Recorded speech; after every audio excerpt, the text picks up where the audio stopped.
ಮಂಗಳೂರಿನ ಕೊಣಾಚಿಯ ಆರ್.ಕೆ. ರಾವ್ ಎಂಬುವರು ಸುಮಾರು 23 ವರ್ಷಗಳಿಂದ ನಾಯಿಗಳನ್ನು ಸಾಕ್ತಿದ್ದಾರೆ.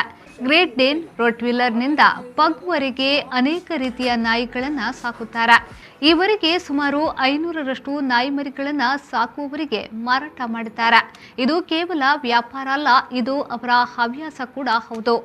ನಾಯಿ ಸಂತಾನೋತ್ಪತ್ತಿ ಮತ್ತು ನಾಯಿ ವಿಧೇಯ ತರಬೇತಿಯನ್ನ ಸಹ ಇವರು ನೀಡುತ್ತಾರೆ. ಇನ್ನು ಆರ್.ಕೆ. ರಾವ್ ಅವರು ಸಾಕಿದ ನಾಯಿಗಳಿಗೆ ಸಸ್ಯಾಹಾರಿ ಆಹಾರವನ್ನೇ ಮಾತ್ರ ನೀಡುತ್ತಾರೆ. ನಾಯಿ ಸಂತಾನೋತ್ಪತ್ತಿಯ ಬಗ್ಗೆ ಸಲಹೆಗಳನ್ನ ಕೂಡ ಅವರು ನೀಡುತ್ತಾರೆ. ನಾನು ಕೇವಲ 20,000ಗೆ ಇದನ್ನು ಸೇಲ್ ಮಾಡ್ತಾ ಇದ್ದೇನೆ. ಮೇಲ್ ಆಗಲಿ ಫೀಮೇಲ್ ಆಗಲಿ 20,000ಗೆ ಸೇಲ್ ಆಗ್ತದೆ. ಆದರೆ ಒಂದು ಹಾಬಿಯಾಗಿ ನಾಯಿಗಳನ್ನು ಬ್ರೀಡ್ ಮಾಡ್ತಾ ಇದ್ದೇನೆ. ಕೇವಲ ಆರ್ಥಿಕ ಒಂದು ವ್ಯವಸ್ಥೆಗೋಸ್ಕರ ಅಲ್ಲ, ಒಂದು ಟೈಮ್ ಪಾಸಿಗಾಗಿ ಒಂದು ಹಾಬಿಯಾಗಿ ನಾಯಿಯನ್ನು ಬ್ರೀಡ್ ಮಾಡ್ತಾ ಇದ್ದೀನಿ.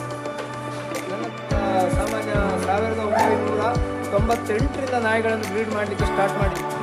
ಈಗ 23 ವರ್ಷದ ಅನುಭವದಲ್ಲಿ ನನ್ನ ಹತ್ರ ಈಗ ಒಂದು 16 ನಾಯಿಗಳಿದೆ ನನ್ನ ಮನೆಯಲ್ಲಿ. ಬೇರೆ ಬೇರೆ ಜಾತಿಯ ಬ್ರೀಡನ್ನು ಕೂಡ ನಾನು ಮಾಡಿದವ. ಈಗ ಒಂದು ಶಿಡ್ಸು ಇದೆ, ಲ್ಯಾಬ್ ಬ್ರೀಡ್ ಇದೆ, ಪಗ್ ಇದೆ, ಡಾಬರ್ಮೆನ್ ಇದೆ, ರಾಟ್ವೈಲರ್ ಇದೆ, ಜರ್ಮನ್ ಶೆಪರ್ಡ್ ಇದೆ, ಹೀಗೆ ಪೊಮೇರಿಯನ್ ಇದೆ. ಇಷ್ಟು ವಿಧದ ಬ್ರೀಡ್ ನನ್ನ ಹತ್ರ ಈಗ ಇದೆ.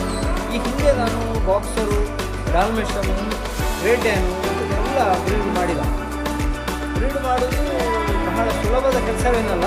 ನಾಯಿ ಸಾಕೋದು ಸುಲಭ, ಆದರೆ ಬ್ರೀಡಿಂಗು ಬಹಳ ಕಷ್ಟ. ಮರಿ ಹಾಕಿದಾಗ ಆ ಮರಿಯನ್ನು ದೊಡ್ಡದು ಮಾಡೋದು ದೊಡ್ಡ ಕೆಲಸ. ಹಾಗೆ ನನ್ನ ಉದ್ಯೋಗದ ಜೊತೆಯಲ್ಲಿ ಎಕ್ಸ್ಟ್ರಾ ಜನ ಇಲ್ಲದೆ ನಾನು ಬ್ರೀಡಿಂಗನ್ನು ಮಾಡ್ತಾ ಇದ್ದೇನೆ. ಅವುಗಳಿಗೆ ಕೇವಲ ನಾಯಿಯ ರೀತಿಯಲ್ಲಿ ನೋಡಲಿಲ್ಲ, ಒಂದು ಮನೆಯ ಮೆಂಬರ್ ಹೇಳೋ ರೀತಿಯಲ್ಲಿ ನಾನು ನಾಯಿಯನ್ನು ಬ್ರೀಡ್ ಮಾಡ್ತಾ ಇದ್ದೇನೆ. ನಾಯಿಗಳೆಲ್ಲ ಬೇಸಿಗೆ ಕಾಲದಲ್ಲಿ ನನ್ನ ಮನೆಯೊಳಗಡೆ ಇರ್ತದೆ. ಎಲ್ಲ ರೂಮುಗಳಲ್ಲಿ ಫ್ಯಾನ್ ಹಾಕಿ ಮನೆಯ ಒಳಗಡೆ ವಾಸ ಮಾಡ್ತಾ ಇದ್ದಾರೆ ನಾಯಿಗಳು.